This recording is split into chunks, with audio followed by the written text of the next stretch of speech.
why is it that there is this huge, very powerful section of people who's always opposing? Why we are always accused of damaging the forest is because those who are hunting, those who are poaching, they turned it against us. Some of them are writing, he's an nincompoop, he's a nitwit. This is good for me, very good for me.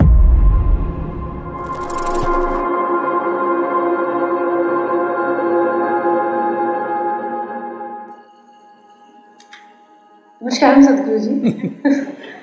I want to ask you that I see, when you work and you do so much for everyone, I want to know why you or other people also I know who are, much needed in the world.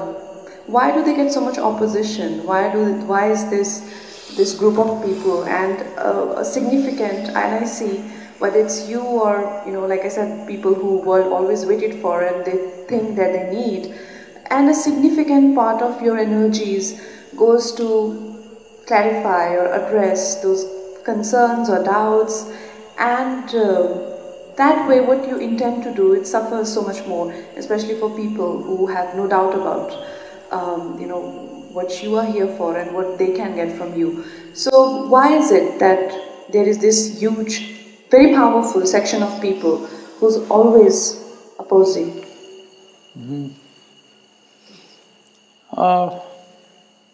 Don't go by the noise that they make on the Twitter.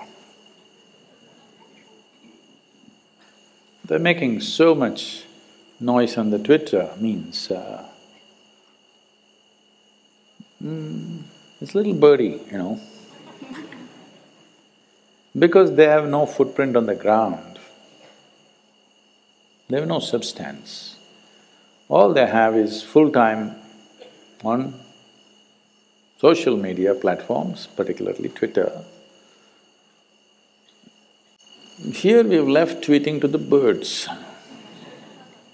because they must tweet. So, we should not overestimate them, but at the same time, can we ignore them? No.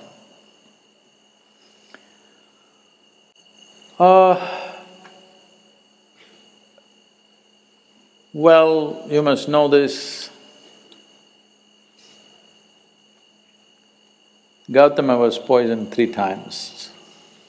The last time it killed him. The 3rd time it killed him. Well, Jesus was nailed. Manjur was stoned to death. Socrates was poisoned. This has been the history of humanity. But at least they're only tweeting against us. Because that means they're not as powerful as the enemies of the past. They've been defanged in many ways. They can only write rubbish and obscenity about you. Because my chest did not swell up when somebody praised me. When somebody abuses me, I don't shrivel up. It makes no difference. At the same time, I think the organization has become alert and agile because of these people. Otherwise, a lot of them would be sleepwalking. Now everybody's alert.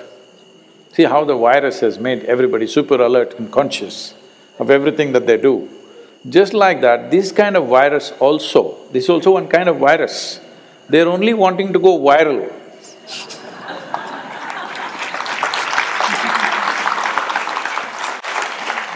Because they don't do anything of substance in their life, their only joy is for a few minutes in the day they went viral somewhere about something, because they said something shocking or obscene or utter lie which shocked people and it went viral. Doesn't matter. All I'm saying is, my only concern is this, that today, for the first time in the history of humanity, we have tools with which we can reach the entire human population. I want you to imagine when a Gautam Buddha came, or even when Adi Yogi came, how many people could they talk to?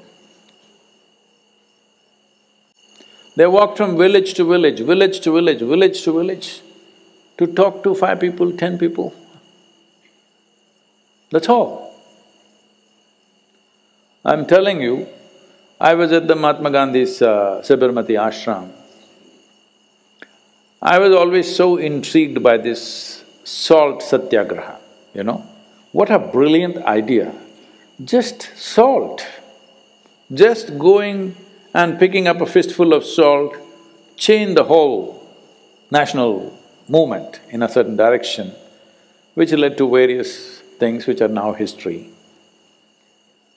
I asked them at the ashram, how many people walked with him? Though I've lived in this country and I'm reasonably okay with history, in spite of that, I did not know. I thought thousands of people must have walked. When I asked them, they said 72 people walked with him. Can you believe it? 72 people. With 72 people, he changed the trajectory of India's freedom struggle. 72 people.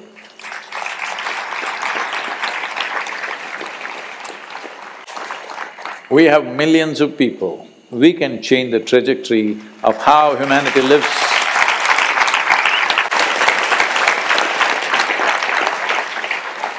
So this is the very first time many great beings have come, but they were hugely handicapped without any technology to speak to the world. They had to physically go from place to place.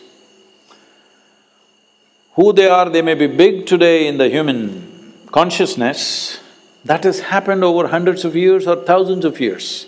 During their time, most people of that time who lived on this planet were not even aware such people existed.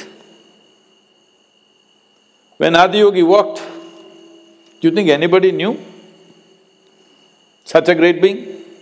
When a Krishna was fighting wars up there in Uttar Pradesh, you think South Indian people even knew about it? When Gautam Buddha walked, you think anybody knew about it? Much later. When a Jesus was there, you think anybody in America or South America or Australia, now everywhere there are churches, did anybody know about it? Hardly 12 people, all right? In that, one of them freaked.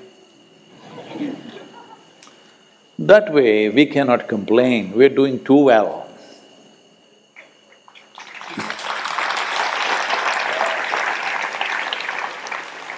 Never before it's been this good.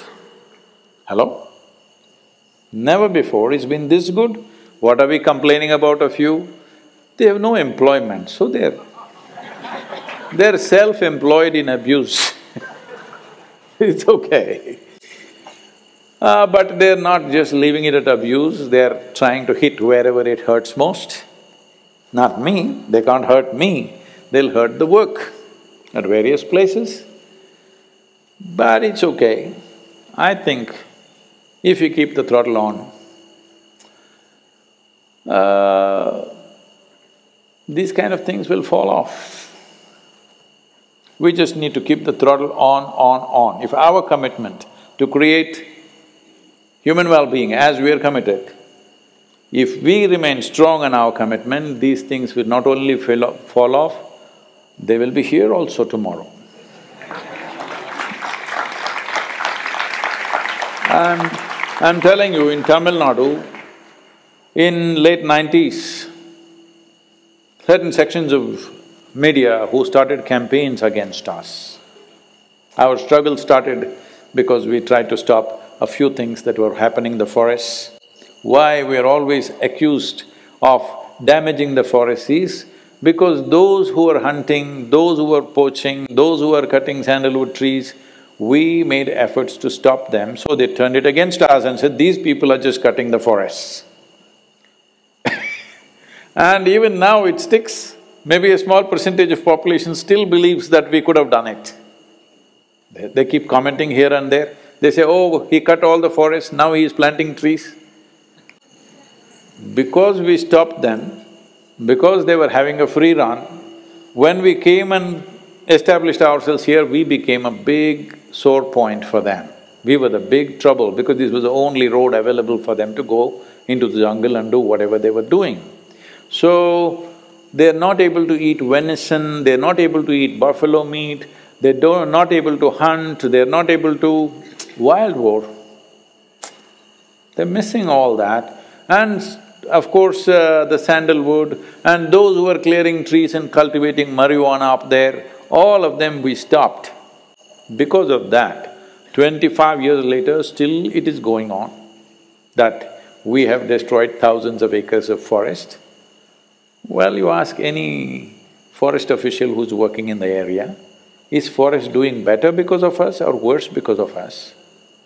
You can just ask anybody. And you can ask any village person out here, people who have lived here for long enough, they know everything has become safe and secure because of us. So because of that, they're going on about that. Everything that you can accuse a man of, a man can do and cannot do, they accuse. These days, they're also trying to give a commentary on my quotes and my talks and everything, how stupid I am and that is good. This is a good angle they've taken, I'm very much excited about this angle.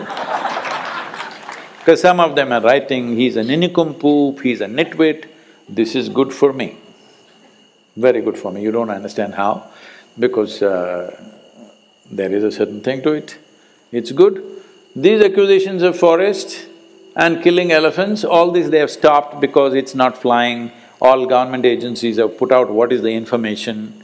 So they know they can't go on saying that, now they're stopping that and talking about how foolish and stupid I am. That's a good advertisement for me. That's very good. So at the same time, we should not, like virus. Virus is okay, we don't want it to get into our nostrils. So we must keep them little away. That we should always take care. There's no problem, but that we should take care of that. A certain amount of energy and time is expended on this, unfortunately. But what to do, that's part of living in the world. There was a great Kannada sage called Basava.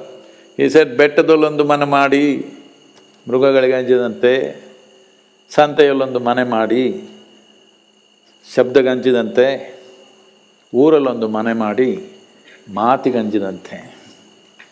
That is, you build a home in the forest and then you're afraid of wild animals. What are you? You make a home in the marketplace and you're afraid of noises. So what's wrong with you? You live in a town and you're afraid of other people's comments, so what are you? Well, no, this is expert. At least this you must appreciate, all these people who are giving commentaries on how stupid we are, they're avidly listening to us. One day it'll transform them.